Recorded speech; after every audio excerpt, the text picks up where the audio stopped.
Hey everybody, Art Castro here. Thank you for joining us today. Today I have a special guest, Nick Griemsmann, Nick G.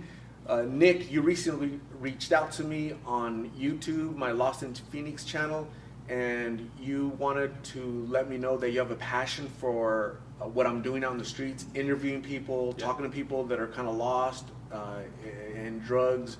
And so you're actually right now running for Phoenix City Council District 8. Right. And you want to talk a little bit about that. So thank you for joining me today.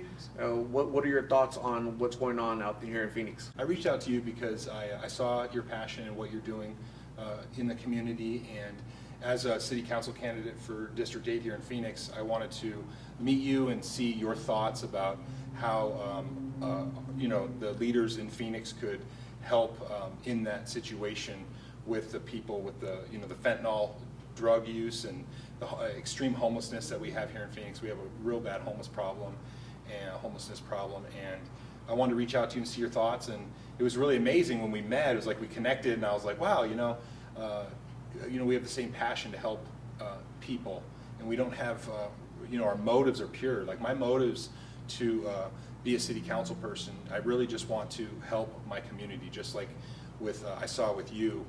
In your videos and things, you honestly care about these individuals that you interview, so that's why I reached out to you, and I'm glad I'm here. Thanks. Yeah, thank you. Yeah. And what is your background? How do you understand these folks? When you were growing up, did you experience anything similar to these folks? Yeah, so I have a kind of a wild background, really. I suffered from my own mental health challenges in my early 20s, and I was a young man. I was doing drugs and things. I had my own substance use issues in my past, long time ago, over 15, 20 years. And I suffered with a mental health issue, and I struggled with getting services. I struggled with my identity. I struggled with feeling self-worth. And so I can really have empathy for people that are on the streets, that are struggling with addictions. And not only do I have my own recovery story, because I'm like a real strong believer in recovery. Like I really believe people can recover from situations, life challenges, and issues. And I not only do I have my own recovery story, but I got to have an opportunity to work in the behavioral health field here in Phoenix. And so I have a lot of experience working with the SMI population, which is serious mental illness, also with the general mental health. With addictions and substance use. I used to work at a facility where we had like a wellness center, a recovery center where people would come. A lot of homeless people would come, people receiving services from Maricopa County behavioral health services, and they would come in, and we would help them with coping skills. We'd help them maybe get into rehab. We'd help them with housing. So I worked with HUD Housing to help people get into. It was like a housing first approach where we take somebody from the living on the streets, and we help them get into an apartment, help them with like a case management system where they could get support and try to better their lives. And so that was a real good experience. But I worked in behavioral health field as administrator with 5 different programs I ran. I worked for that company almost 8 years, and I learned a ton, budgeting, all sorts of stuff. And my passion is to help people.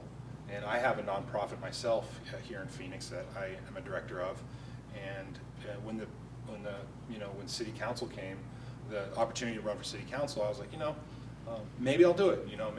Maybe this is something I'm supposed to do. And I thought about it. I talked with people, and I was like, I'm going to do this. And so that's why I'm here. I really just want to help my community. So. Okay, so it sounds like you really understand this population, these people in need that I'm interviewing out here that are homeless, addicted, they're young, because you lived it, right? It's a personal experience.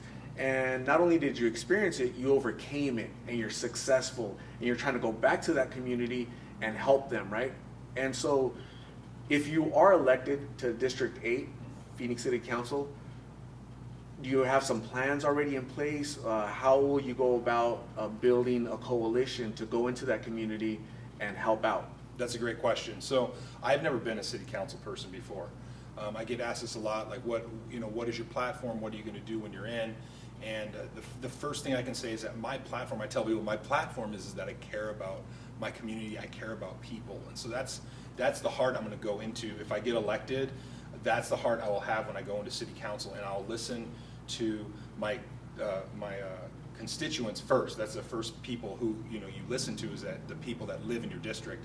And so I would like, I told you when we talked, one of the times we met in the past was that I would like to have people from the community that are experts in this, right? So we have someone like yourself that goes out and actually talks to these individuals. There's people like me that worked in the behavioral health field and helped homeless people and have my own experience in recovery and things like that.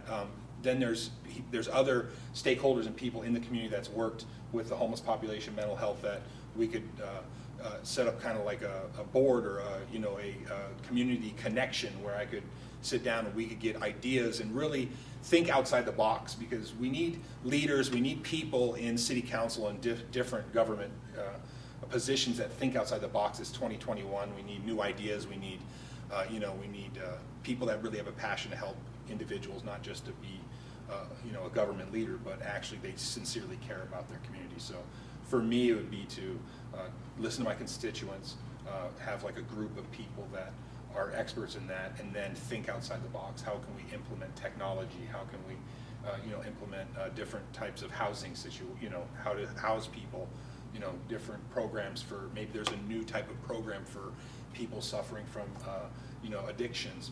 There's a lot of things out there that maybe we can implement. I don't know. But so I can't really tell you exactly, because I don't really know. I've never been in city council before. I've never been a leader in city council or a city councilman. So.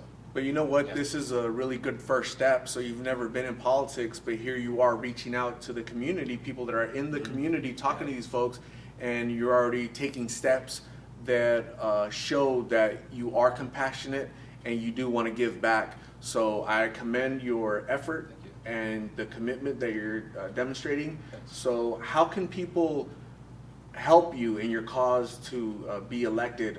Where can people go to help you? Yeah, so my name is Nick Griemsmann, but I figure that it's hard for people to pronounce. It's long. So my website is actually votenickg.org. So it's just www.votenickg.org. And people can go to the website, read more about me, my bio on there. I have a lot of experience volunteering in the community. I volunteered helping homeless individuals. I volunteered, this is just volunteering, not just my old job, but volunteering with the homeless. I volunteered at the United Way. I volunteered at the Phoenix Children's Hospital. I used to, go and meet with families at the Children's Hospital to encourage them as like a patient volunteer type person, chaplain type person. And I also volunteered at the Durango jail. So I went down and with my church, and we would talk with people, and try to encourage them in their faith and things. And so I've volunteered in a different number of areas. And one thing about me is that I believe I know people well. Like I understand people. When I talk with people, I can feel that I understand people usually when they're, when they're down and out or they're dealing with something, because I've been through really hard times in my life, in my past. I wrote a book about it. Another book's coming out soon. But really, it's about having compassion and really caring about people. And like I said before, that's like my platform. And it's maybe a little different than what maybe some of your viewers are used to seeing it as a political campaign or anything. But I really feel that I would do a great job as a city council person, and I feel that I am the most qualified. I really do. I feel like I'm the most qualified for this position in District 8 here in Phoenix. So if anybody out there can help, it'd be great. Yeah, we'd need volunteers next year, because it's going to be in 2022.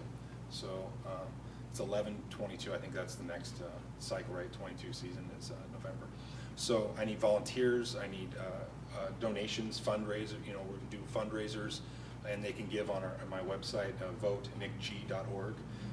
I can't take, I know this is going on your page, so I can't take donations from overseas or anything like that, but people in America can donate to the campaign. It's a political campaign, so it's votenickg.org.